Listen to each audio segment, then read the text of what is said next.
Today, we're comparing two of the world's most beautiful beachfront cities, Cape Town and Rio de Janeiro. Both cities have tremendous mountains looming over them, but who will come out on top in the Herbstology scoring? Cape Town, on South Africa's Western Cape, is a vibrant and bustling city with 3.75 million people, making it South Africa's second most populous city. Covering an area of 925 square miles, it's home to Table Mountain, Robben Island, the Kirstenbosch National Botanical Garden, the Castle of Good Hope, and the Victoria and Alfred waterfront, along with its well-known universities, Stellenbosch and the University of Cape Town. Rio de Janeiro, a 22-hour flight across the Atlantic, is the second largest city in Brazil and one of the most populated cities in South America, with 6.5 million people. Located on Brazil's eastern coast, it encompasses an area of 1,255 square miles. Together with its active nightlife, Rio de Janeiro has numerous landmarks including Christ the Redeemer, Sugarloaf Mountain, Copacabana Beach and the Maracana Stadium, as well as being home to some of South America's best universities, the Universidade Federal do Rio de Janeiro and the Pontificia Universidade Católica do Rio de Janeiro. Cape Town's architecture is varied yet distinctive. Ranging from Art Deco structures to modern skyscrapers, it's inspired by its African origins and early European settlers. An average hotel stay costs 3,000 South African rand, $170, less than the $200 you would expect to pay in Rio. In both cities you'd pay an average of $4 per burger, tying them in our MAC economic burger test. Cape Town's economy is mostly centered on tourism and the service industry, with the average pay roughly $1,500 to $2,200. It's got good public transport, and a high-speed train link between the city center and Cape Town International Airport, which is the second busiest in South Africa and the fourth busiest in Africa. Rio's two airports, Santos Dumont and Galeão International, serve almost 16 million passengers.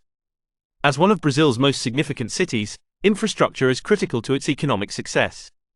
For years, there has been plans to enhance the city's infrastructure by improving transportation, public services, and investing in new technology, in the hope of both making life simpler for its people and attracting more enterprise. On average, you could expect to earn roughly 10,000 Brazilian reals a month, around $2,000. Yet, despite higher incomes, the cost of living is high, making it difficult for workers to make ends meet. In spite of this, it doesn't dent support for three of Brazil's most popular football teams, Flamengo, Fluminense, and Vasco, who all compete for the city's home support. Created in 1565 by explorers of the Portuguese Empire, it served as Brazil's capital for almost 2 centuries before being replaced by Brasilia in 1960.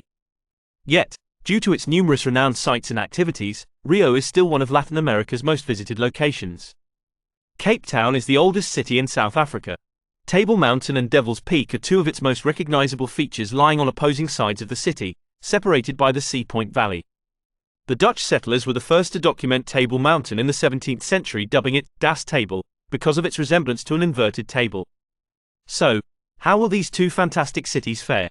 Rio's larger population give it greater room for economic and sociological growth, and a score of 3.3, just behind Cape Town's 3.5 with its favorable population density.